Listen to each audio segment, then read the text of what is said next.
Terima kasih Tuan Speaker. Kamu tunggu berdiri di bawah peraturan tetap 765 yang membawa satu usul yang berbunyi seperti berikut. Bahawasanya mengikut peringan 5 dalam peraturan tetap 76 bagi Dewan Undangan Negeri Selangor, Dewan yang bersidang pada hari ini membuat ketetapan supaya show dan hukuman yang terdapat dalam penyata laporan jawatan kuasa hak dan kebebasan Dewan Negeri Selangor yang dipendangkan sebagai kertas mesyuarat bilangan 14 tahun 2010 diterima. Tuan Speaker dan ahli-ahli yang berhormat sekalian, tujuan usul ini adalah untuk menerima laporan dan meluluskan hukuman yang telah dibuat dan dipersetujui oleh jawatan kuasa hak dan kebebasan Dewan seperti di peringan 20A dan B penyata oleh jawatan kuasa hak dan kebebasan ke atas Yang Berhormat Ahli Dewan Negeri Seri Sedang, iaitu setelah mempertimbangkan keseluruhan perkara dan keterangan yang berbangkit, maka jawatan kuasa ini dengan sebelah suara mencadangkan untuk mengenakan hukuman berikut ke atas Yang Berhormat Adun Seri Sedang. A. Bagi pertuduhan melanggari hak dan kebebasan Yang Berhormat Datuk Muhammad Satim bin Diman tidak bersalah tetapi diberi teguran supaya tidak mengulangi perbuatan kenyataan yang melanggari peraturan-peraturan tetap di dalam Dewan Negeri. Dan B.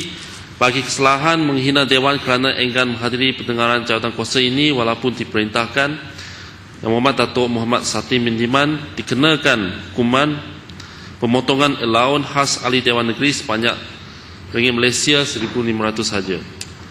Tuan Speaker dan ahli-ahli yang berhormat sekalian, saya telah meneliti penyata jawatan kuasa hak dan kebebasan Dewan Negeri Selangor ini dan telah mengetahui bahawa mesyuarat jawatan kuasa telah diadakan dalam satu sesi pendengaran telah dipanggil untuk mendengar keterangan daripada kedua-dua Yang Amat Berhormat Datuk Menteri Besar dan Yang Berhormat Seri Sedang.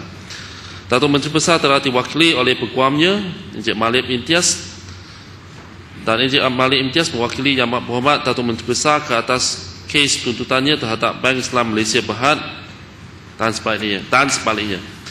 Sementara itu, Yang Berhormat Seri Sedang tidak menghadiri langsung dalam sesi pendengaran ini. Tuan Speaker dan ahli-ahli yang berhormat sekalian, berbanding dengan apa yang berlaku ke atas Wakil Rakyat Pakatan yang lalu, hukuman yang dikenakan ke atas mereka selalunya dilakukan secara tergesa-gesa, di mana Wakil Rakyat yang dihukum itu selalunya tidak diberi peluang untuk menghadirkan diri ke jawatan kuasa hak dan kebebasan dan membela diri sendiri. Bagi kali ini, peluang yang seluas-luasnya telah diberi kepada mereka, tetapi apa yang mengecewakan ialah Adun Barisan Nasional ini memilih untuk tidak membela diri.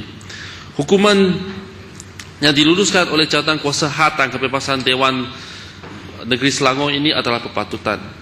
Seperti yang dipesan oleh Tuanku Sultan Selangor semasa Majlis Santapan Ulang Tahun ke-50 Dewan Negeri Selangor, martabat dan keutuhan Dewan Negeri Selangor perlulah dijunjung setiap masa. Setiap anggota Dewan perlulah melaksanakan tugas masing-masing mengikut peruntukan dalam Undang-Undang Tubuh Negeri Selangor 1959 dan peraturan-peraturan tetap Dewan Negeri Selangor. Saya juga ingin menegaskan di sini bahawa keputusan yang dibuat oleh jawatan kuasa hak dan kebebasan Dewan Negeri Selangor juga berpantukan kepada peruntukan-peruntukan dalam Erskine May Parliamentary Practice edisi tahun 2004. Sebenarnya, Tuan Speaker dan ahli-ahli yang berhormat sekalian, saya telah menyatakan semasa perbahasan saya pada bulan November tahun lalu bahawa ucapan bajet oleh Yang Berhormat Seri Sedang pada masa itu telah melanggari peraturan tetap 362 yang berbunyi tidak boleh disebutkan apa-apa perkara yang sedang dalam timbangan mahkamah kira-kira pada pertimbangan pengurusi merosakkan kepentingan pihak yang berbicara itu. Juga perbahasan Seri Sedang pada masa itu melanggari peraturan mesyuarat 369, iaitu dalam apa-apa perbahasan tidak boleh disebutkan kelakuan atau sifat siapa-siapa ahli parlimen atau Dewan Negeri atau siapa pegawai-pegawai kerajaan selain daripada kelakuan pada menjalankan urusannya sebagai ahli parlimen atau Dewan Negeri atau pegawai kerajaan. Jawatan kuasa hak dan kebebasan Dewan ini yang bermesyuarat kemudian juga mendapati perbahasan Seri Sedang pada masa itu turut melanggari peraturan mesyuarat 366, iaitu seseorang ahli tidak boleh mengeluarkan sangkaan jahat ke atas sesiapa ahli lain. Zaman hari kita lihat ramai sangat orang, khususnya wakil rakyat ataupun pemimpin daripada Kerajaan Barisan Nasional cenderung membawa pertelingkahan ataupun perbezaan tempatan dalam isu-isu tertentu ke dalam mahkamah dan bukan dibawa ke dalam dewan ini.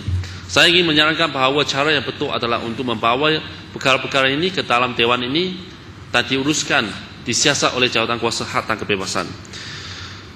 Tuan Speaker dan ahli-ahli yang berhormat sekalian, tindakan Yang Berhormat Seri sedang untuk tidak menghilaukan langsung pendengaran yang dilakukan oleh jawatan kuasa hak dan kebebasan, walaupun beliau telah diperintahkan untuk berbuat demikian, ini merupakan sesuatu yang tidak boleh dimaafkan.